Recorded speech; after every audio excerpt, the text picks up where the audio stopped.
Halo semuanya, ketemu lagi dengan saya Primadia. Pada podcast kali ini kita akan ngomongin tentang digital marketing with social media.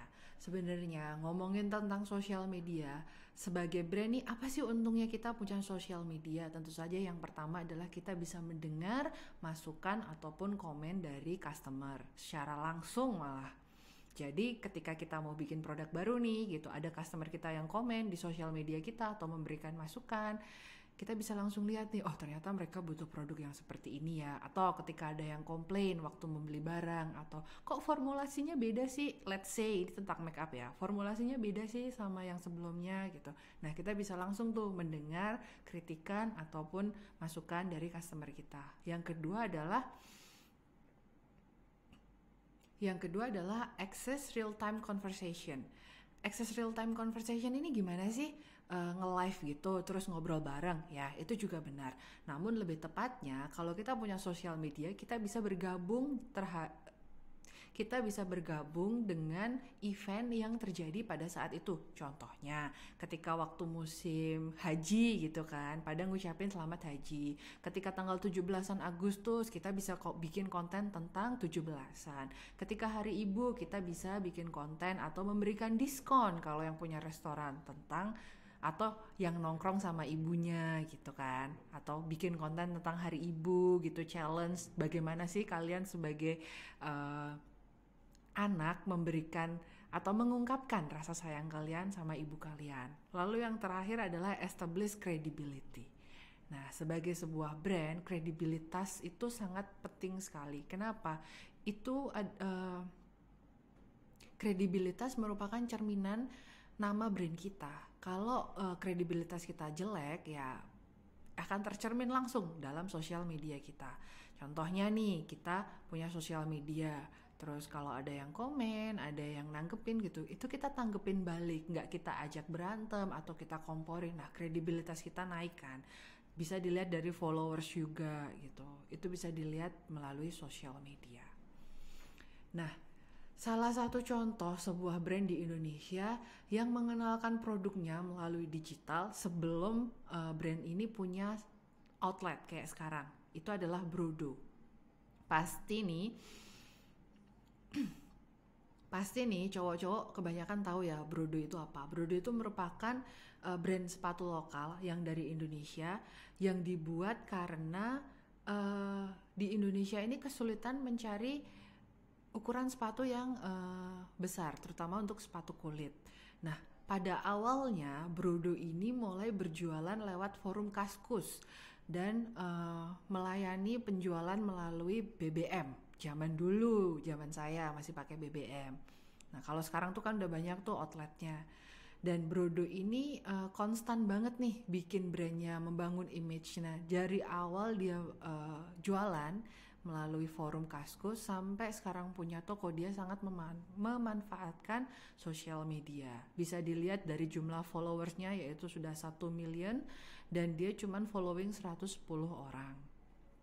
Ini adalah bisa dilihat ya perjalanan singkatnya Yuka yang dari dia itu membangun Brodo dan berjualan melalui forum jual beli Kaskus dan Facebook dan pakai BlackBerry Messenger sampai sekarang bisa di order melalui Tokopedia dan toko-toko offline-nya.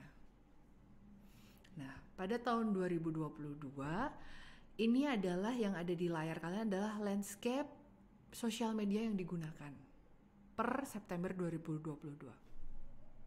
Sorry, di-cut ya mas yang tadi. Yang bisa kalian lihat di layar, ini merupakan landscape sosial media yang digunakan per September 2022. Di mana secara garis besar sosial media itu digunakan sebagai networking, publishing, sharing, messaging, discussing, sampai collaborating. Nah, yang ada di tengah itu, yang ada kotak di tengah itu adalah sosial media yang paling banyak digunakan. Contohnya networking pakai LinkedIn, publishing pakai WordPress, sharing itu bisa pakai TikTok, pakai YouTube, pakai Twitter, pakai Instagram. Sedangkan kalau messaging itu bisa pakai WhatsApp or any messaging yang bisa kalian temui biasanya. selalu discussing itu. Kalau zaman dulu pernah ada yang namanya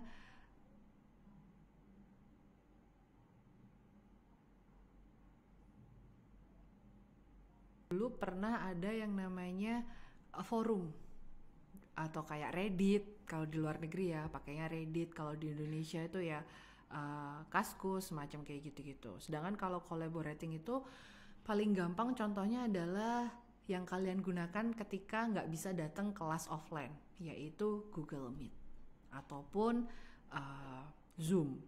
Nah, di networking sendiri kalau formal biasa tadi kita bahas pakai LinkedIn. Kalau nggak formal pakainya apa? Pakainya Tinder, Bumble, atau aplikasi date yang lain. Nah, itu termasuk networking. Nah, lalu cara membangun sosial media ini apa aja sih tahap-tahapan yang perlu dilalui? Yang pertama adalah menentukan target audience, yang kedua mengerti customer journey, yang ketiga mengatur goals-nya, yang keempat memilih social media, yang kelima mengatur kalender konten, dan yang keenam evaluasi serta yang keenam adalah evaluasi dan optimalisasi. Nah, kita akan bahas nomor 1 dan nomor 2 dulu. Yang pertama adalah menentukan target audience. Nah, dulu banget waktu kita awal-awal ngebahas tentang sosial media, kalau nggak salah ada di slide pertemuan kedua, kita belajar caranya bikin target market dan persona. Ketika kita mau bikin persona, ada baiknya kalian isi dulu tuh semuanya tentang demografik, tentang geografik. Yang pertama kita akan bahas kali ini adalah menentukan target audience dan mengerti customer journey. Dimana kalau kita menentukan target audience, dulu banget waktu kita awal-awal masuk kita udah belajar di slide pertemuan kedua tentang persona dan menentukan target audience. Ada baiknya ketika kalian membuat persona, buatlah dulu target audience-nya. Buka tuh slide-nya yang kemarin, kalian cek, kalian isi semuanya. Nah, itu akan gampang banget ketika kalian membuat persona. Nggak perlu ya saya jelasin lebih lanjut, karena kita udah sering ulang-ulang ini di kelas. Ingat ya, ketika mau membuat persona, buat dulu, isi dulu target marketnya. Semuanya dilengkapin dan itu akan memudahkan kalian ketika membuat persona. Lalu yang kedua, mengerti customer journey. Customer journey ini apa sih gitu kan? Sering kita bahas customer journey ini adalah point of view dari customer. Nah, sebelum membuat customer journey, pahami dulu funnel marketingnya.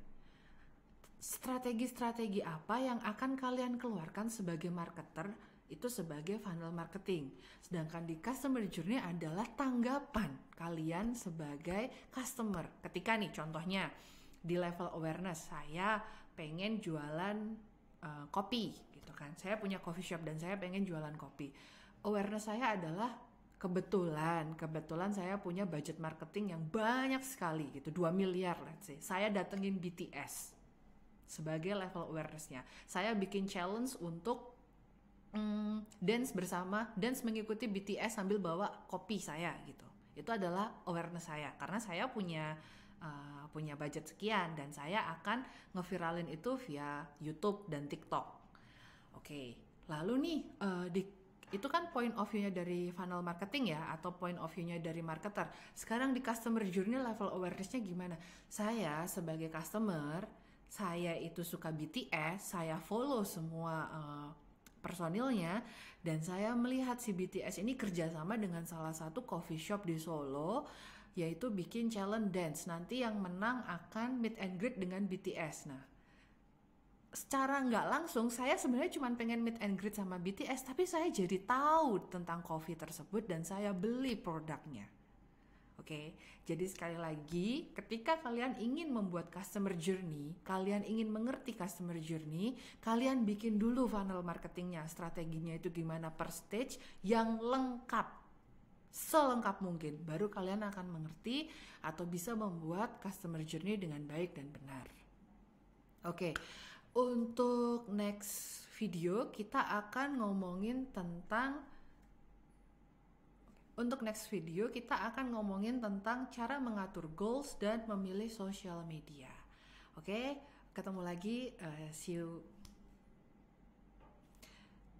ketemu lagi di video berikutnya. See you next time.